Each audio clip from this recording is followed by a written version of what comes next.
Как выглядят те, кто состоит в организованной преступной группе? Предположу, что вы их представляете людьми в кожаных куртках с бандитской внешностью и шрамами на лицах. Такие, знаете, застрявшие по понятиям в 90-х.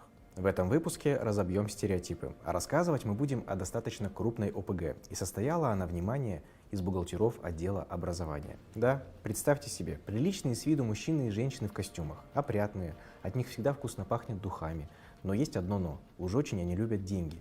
Слишком сильно. Настолько, что украли из бюджета, как думаете, сколько? 10 миллионов, а может быть 100? Нет, 4,5 миллиарда тенге. Это примерно вот столько. Если хотите узнать, что за схему они провернули, досмотрите это видео до конца. В этом сюжете мы также покажем, как в одной коробке могут поместиться сразу 10 двухкомнатных квартир в центре Астаны.